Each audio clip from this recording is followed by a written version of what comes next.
या 2500, हमें चाहिए होते हैं 1500 या 1800।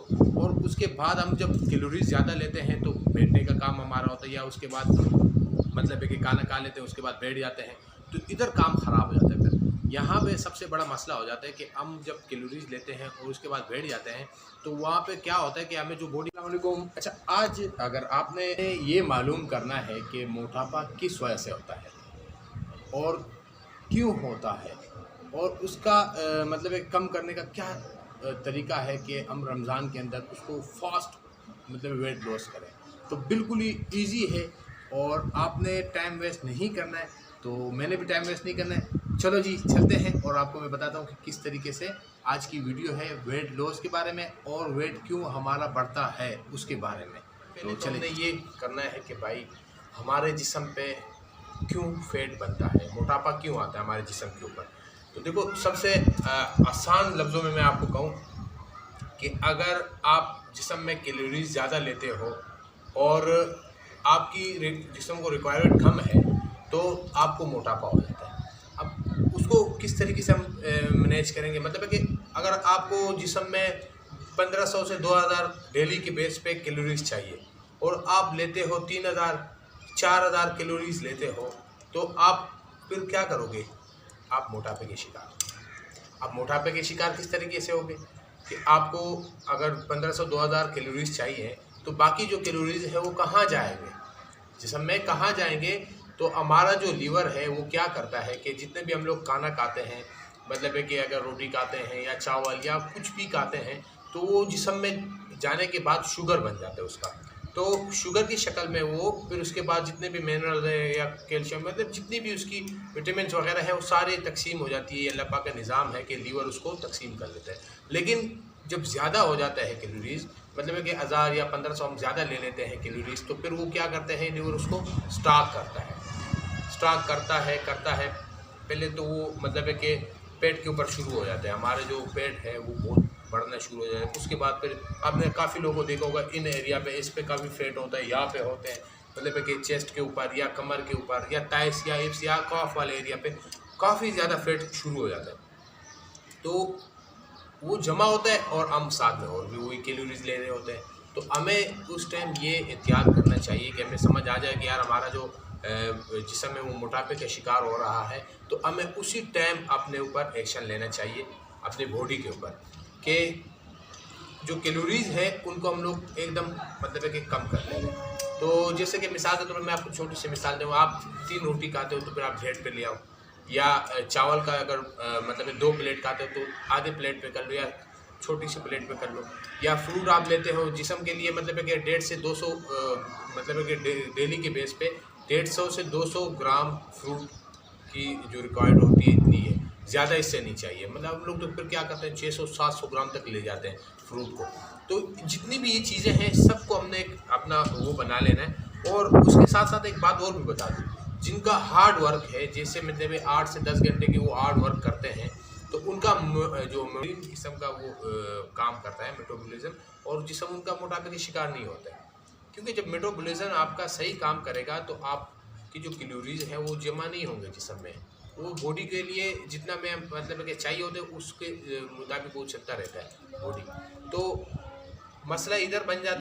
तो ये मैंने पहले भी आपको कहा था कि जिनका मेटाबॉलिज्म सिस्टम सेट होता है बॉडी के अंदर, जैसे कि 8 से 10 घंटे वो मतलब कि हार्ड वर्क करते हैं, तो उनका जिस्म मोटापे का शिकार नहीं होता है। उसकी वजूहत ये होती है कि हमारे जितना जिस्म में मतलब कि कैलोरीज चाहिए होते हैं उतना वो वसूल कर लेते हैं। उसके बाद अगर हम हार्ड वर्क करते हैं तो उसी में माइनस हो जाता है।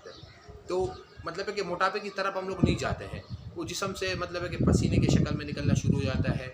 और हार्ड वर्क करते हैं तो वो जो मतलब है कि थोड़ा बहुत जो बच जाता है तो वो भी निकल जाता है जिस्म से। तो इस बात को कि हम जब हार्ड वर्क करते हैं तो हमारा मेटाबॉलिज्म सिस्टम बिल्कुल काम करता है और हम मोटापे के शिकार नहीं होते। मसला यहीं से बनता है कि हम कैलोरीज लेते हैं, मतलब कि 3000 या 3500 या 2500, हमें चाहिए होते हैं 1500 या 1800। और उसके बाद हम जब कैलोरीज ज़्यादा लेते हैं तो बैठने का काम हमारा होता है, या उसके बाद मतलब है कि खाना खा लेते हैं उसके बाद बैठ जाते हैं, तो इधर काम ख़राब हो जाता है। फिर यहाँ पे सबसे बड़ा मसला हो जाता है कि हम जब कैलोरीज लेते हैं और उसके बाद बैठ जाते हैं, तो वहाँ पे क्या होता है कि हमें जो बॉडी के लिए ज़रूरत होती है वो तो ले लेते हैं बॉडी, उसके बाद जो बाकी बचता है वो फैट की शक्ल में बॉडी पे जमा हो जाता है। तो हमने इस चीज़ को एक्शन लेना है। दूसरी बात आते हैं कि रमज़ान के अंदर फास्टिंग जब हम करते हैं, रमज़ान के अंदर रोज़े की हालत में, तो बॉडी को जब कैलोरीज़ की ज़रूरत होती है, एक तो हमने खाना नहीं लिया होता है दोपहर के अंदर या स्नैक के टाइम में, तो बॉडी को तो ज़रूरत होती है खाने की। अब जब कैलोरीज़ हमारे जिस्म में नहीं होता है तो फिर क्या करता है ये बॉडी अपने लिए, जो लीवर है अपने लिए ख़ुद कैलोरीज़ मतलब है कि जिस्म में से निकालता है, जो इसने जमा किया होता है फैट की शक्ल में, तो ये उसमें से मतलब कैलोरीज़ लेता है, एनर्जी लेता है, और वो एनर्जी लेता है, बाकी जो मतलब कि फ़ैट होता है वो साथ साथ में रिड्यूस होना शुरू हो जाता है। तो हमारा जो जिस्म होता है, आपने अक्सर देखा भी होगा कि फास्टिंग के दौरान या मतलब कि रोज़े की दौरान हमारा जिस्म पतला होना शुरू हो जाता है। तो उसका रीज़न यही है कि हम लोग क्या करते हैं कि रोज़े की हालत में होता है तो वो जिस्म खुद ब खुद ही फ़ैट जिस्म में से ले लेता है, जो जमा हुआ फ़ैट होता है। तो हमने क्या करना है कि मोटापा किस वजह से होता है वो तो आपको समझ में आ गया होगा कि जो हमारी बॉडी को रिक्वायर्ड होता है कैलोरीज, उससे हम ज़्यादा ले लेते हैं, और उधर बॉडी जो होती है वो इतनी काम नहीं करती है जिस्म को, जो मतलब है कि अगर हरकत जितनी चाहिए होती है हम उतने नहीं करते हैं। जो आम आपने देखा होगा रूटीन के अंदर जो ज़्यादा हार्ड वर्क करते हैं वो उसको मोटापा नहीं होता है। उसकी रीज़न यही होती है, या जिम करते हैं या क्लब करते हैं तो उनका यही रीज़न होता है कि वो अपने कैलोरीज़ को मतलब है कि बर्न कर लेते हैं, जला देते हैं साथ में, और जो बॉडी को चाहिए होता है वो भी ले लेते हैं, एनर्जी भी वसूल हो जाती है। तो उसकी जिस्म में ये होता है कि एनर्जी होता है और जिस्म मजबूत होता है, ताकतवर होता है। तो इसका यही कमाल होता है कि जिम के अंदर कोई और मतलब कि ऐसा बात नहीं होती कि आपने दम जरूर अपने ऊपर फूंक लिया और आपके अंदर एनर्जी आ गई, ताकत आ गया। तो यही बात होती है इसकी।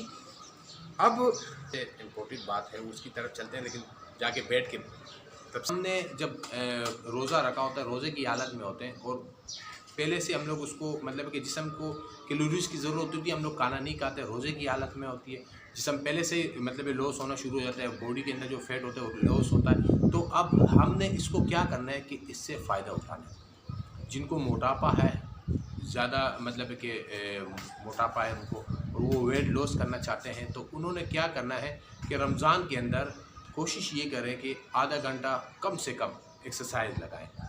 और एक्सरसाइज लगाने का जो टाइम वगैरह वो मैंने पहले भी, आपने शायद मेरी वीडियो देखी होगी कि रमज़ान के अंदर किस टाइम एक्सरसाइज लगाने चाहिए और किस टाइम नहीं लगाने चाहिए। इससे पहले मैंने अपने चैनल पे वीडियो अपलोड की थी, तो वो इसी रिलेटेड है। अगर आपने नहीं देखा है तो आप जाके देख सकते हो मेरे चैनल पर। अब उसके साथ आपने एक्सरसाइज लगाना है आधा घंटा कम अज़ कम।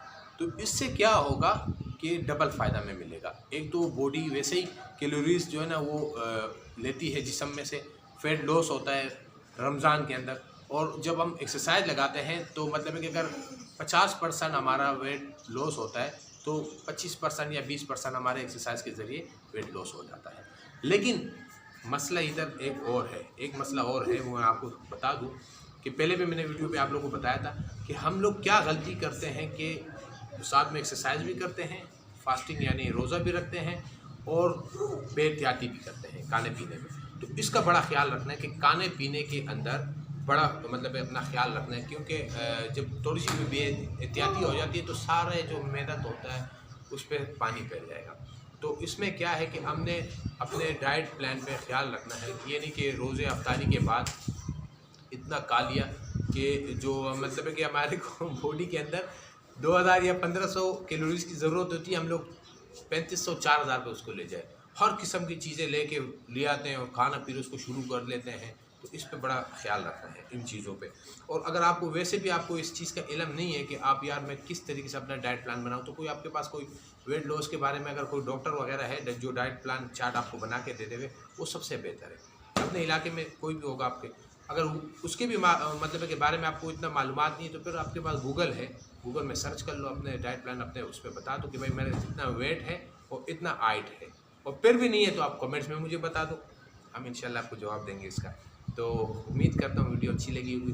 पूरी तफसील से मैंने आज की वीडियो बनाई है, और रोज़े के बारे में बताइए कि आपको अगर रोज़ा रखते हो उसके बाद एक्सरसाइज करते हो कितना फ़ायदा है आपको। और जो भाई उम्मीद करता हूँ वीडियो अच्छी लगी हो तो लाइक शेयर सब्सक्राइब जरूर कीजिएगा, और मैं थोड़ा सा प्रैक्टिस करता हूँ, और मुझे दीजिएगा इजाज़त। अल्लाह हाफिज़।